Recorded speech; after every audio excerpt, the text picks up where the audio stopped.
lovely people, welcome back to my channel Ranita Coaching Center, the only Sahara for DLED pupil teachers. So in this video हम करने वाले हैं MP DLED का education in contemporary Indian society का unit number 3 that is Indian constitution and education. पूरी unit हम cover करने वाले हैं इस वीडियो में। अगर आपने अभी तक सब्सक्राइब नहीं करा है चैनल को तो जल्दी से सब्सक्राइब कर दो, क्योंकि इस चैनल पर आप लोगों के लिए बहुत सारा कंटेंट आने वाला है आपके एग्ज़ाम्स में जो बहुत हेल्प करेगा। और अगर आपको इसके नोट चाहिए तो हमारे टेलीग्राम चैनल को ज्वाइन कर लो, वहाँ पे आपको नोट्स मिल जाएंगे और लिंक आपको डिस्क्रिप्शन में मिल जाएगा। तो चलो शुरू करते हैं बिना किसी देरी के। Unit number 3 is Indian constitution and education. अब कॉन्स्टिट्यूशनल ड्यूटीज़ होती है of independent India then and now. सबसे पहले इंडियन कॉन्स्टिट्यूशन हमारी ड्यूटीज़ और रिस्पॉन्सिबिलिटी डिफाइन करता है related to education and national development. Constitutional duties क्या है कि हम इलिटरेसी को रिमूव करें, इक्वालिटी प्रमोट करें, डेमोक्रेसी की डेवलपमेंट हो, प्रोटेक्शन हो चाइल्ड राइट्स के। फंडामेंटल ड्यूटीज़ क्या है रिलेटेड टू एजुकेशन कि हम क्या करें, हार्मनी प्रमोट करें, साइंटिफिक टेम्पर डेवलप करें और पेरेंट जो है वो अपने बच्चों को एजुकेशन प्रोवाइड करे। और ये 6 से 14 साल के बच्चों को तो मिलना ही चाहिए education. This is very this is compulsory कि 6 से 14 साल के बच्चे को एजुकेशन मिलनी चाहिए। इसकी इम्पॉर्टेंस क्या है कि ये रिस्पॉन्सिबल सिटीज़न बनाता है और स्ट्रेथन करता है डेमोक्रेसी को। तो जो कॉन्स्टिट्यूशन है वो इंडिया को गाइड करता है towards equality and educational development. ये प्रमोट करता है कि हर एक बच्चे को राइट टू एजुकेशन है और इसके लिए इन्होंने कहा है कि 6 से 14 साल के बच्चों को कंपल्सरी एजुकेशन मिलनी चाहिए। नाउ कॉन्स्टिट्यूशन एंड एजुकेशनल, कुछ कॉन्स्टिट्यूशनल प्रोविज़न है जिसमें कि है आर्टिकल 21A, जिसमें क्या कहा है कि हर एक बच्चा जो 6 से 14 साल के बीच का बच्चा है उसको फ्री और कंपल्सरी एजुकेशन मिलेगी।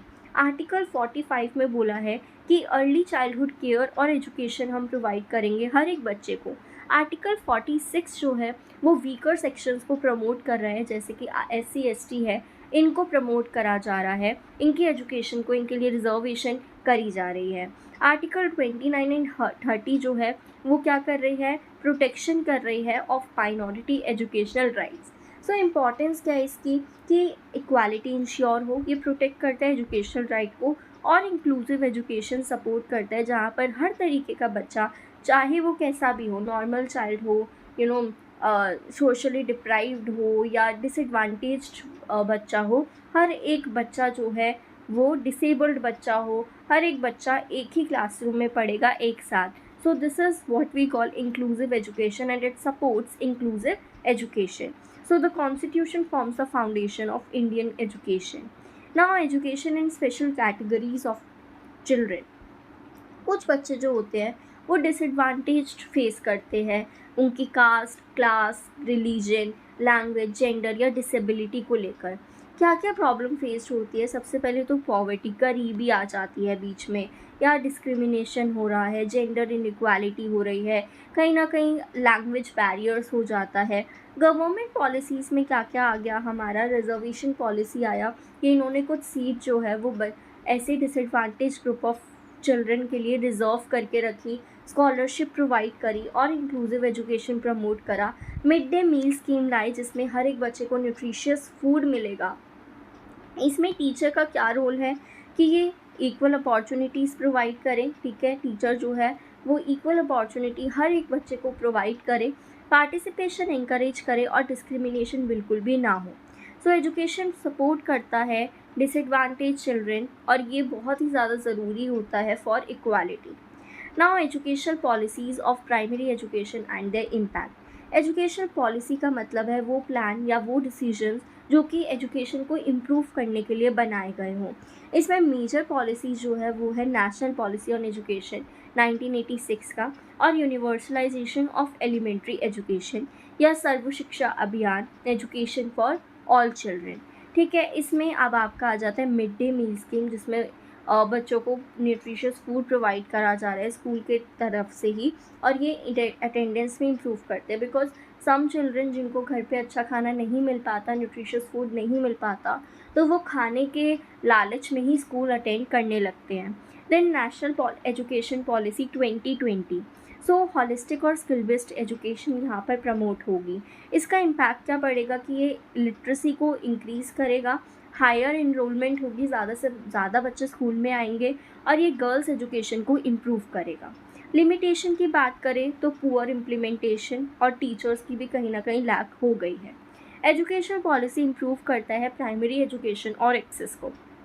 Now equality, justice and neighbourhood school system. Equality का मतलब होता है कि इक्वल अपॉर्चुनिटी और जस्टिस हम प्रोवाइड करें, यानी कि फेयर ट्रीटमेंट हो, सबको इक्वल अपॉर्चुनिटीज़ मिले, सबके साथ इक्वल ट्रीट करा जाए सबको। नाउ इसमें आपका आ जाता है नेबरहुड स्कूल सिस्टम, कि स्कूल जो है वो बच्चों के घर के पास होने चाहिए। अगर दूर स्कूल्स होंगे, अगर आसपास स्कूल नहीं होंगे, स्कूल्स की कमी होगी, तो कहीं ना कहीं बच्चे जो है वो स्कूल जाने से, पेरेंट्स जो है बच्चों को स्कूल नहीं भेजेंगे, एक बहाना मिल जाएगा कि आसपास तो कोई स्कूल ही नहीं है। इक्वल क्वालिटी एजुकेशन हम प्रोवाइड करें हर एक बच्चे को। इसकी इम्पॉर्टेंस क्या है कि ये इनइक्वालिटी को रिड्यूस करेगा, ठीक है, और कम्युनिटी पार्टिसिपेशन को एनकरेज करेगा, ज़्यादा से ज़्यादा बच्चे स्कूल अटेंड कर पाएंगे। चैलेंजेस देखें तो lack of infrastructure and again unequal facilities हो जाती है। तो इक्वालिटी और जस्टिस बहुत ज़्यादा ज़रूरी होते हैं एजुकेशन में। Next is right to education act, 2009 में ये बना। तो आरटी एक्ट जो है ये एजुकेशन को बना देता है एक फंडामेंटल राइट, यानी कि ये कंपलसरी एजुकेशन बना देता है। 6 to 14 ईयर्स के बीच में जो भी बच्चे हैं इस एज के, उन सब बच्चों के लिए कंपलसरी है कि वो स्कूल अटेंड करें, स्कूल जाए, एजुकेशन उनको मिले। फीचर्स क्या है इसके कि फ्री और कंपलसरी एजुकेशन मिलेगी हर एक बच्चे को, किसी के साथ किसी भी तरीके का डिस्क्रिमिनेशन नहीं होगा। 25% रिजर्वेशन होगी डिसएडवांटेज बच्चों के लिए इन प्राइवेट स्कूल, और चाइल्ड फ्रेंडली लर्निंग इन्वायरमेंट हर एक स्कूल का होना चाहिए। इसके ऑब्जेक्टिव है कि यूनिवर्सल एलिमेंट्री एजुकेशन हो, यानी कि हर एक बच्चे को एजुकेशन मिले और ये ड्रॉप आउट रेट्स को कम करे। तो एमपी रूल 2011 क्या है? सो ये मध्य प्रदेश का है। तो rule for implementing RT in MP, इसके चैलेंजेस क्या थे कि टीचर शॉर्टेजेस हो गई थी, टीचर्स की कमी थी और इंफ्रास्ट्रक्चर प्रॉब्लम हो रहा था, ज़्यादा स्कूल्स नहीं ओपन थे। तो आरटीई एक्ट बहुत ही इम्पॉर्टेंट स्टेप था टुवर्ड इक्वल एजुकेशन, कि each and every child get equal education, compulsory education, rather irrespective of anything, कि वो कौन से कास्ट के है, कौन से क्लास के है, पुअर है, रिच है, कुछ भी चीज़ इसमें मायने नहीं रखेगी। हर एक बच्चे को एजुकेशन मिलनी चाहिए और ये हमारा आ जाता है अब इंक्लूसिव एजुकेशन में। So this was all about unit number 3. If you find this video helpful then please like, comment and subscribe the channel. Also join कर लो हमारे टेलीग्राम चैनल को नोट्स के लिए, इसमें आपको सारे नोट्स मिल जाएंगे, रेगुलर अपडेट्स मिल जाएगी। तो अभी ज्वाइन कर लो, लिंक आपको डिस्क्रिप्शन पे मिल जाएगा। और कमेंट करके ज़रूर बताना कि आपको वीडियो कैसी लग रही है और कौन सी वीडियोज़ अब आपको आगे चाहिए। मैं कोशिश करूँगी कि मैं वो सारे कंटेंट अपलोड करूँ जो आप लोगों के लिए हेल्पफुल रहेंगे। Okay, so I will meet you in next video. तब तक के लिए हैप्पी लर्निंग।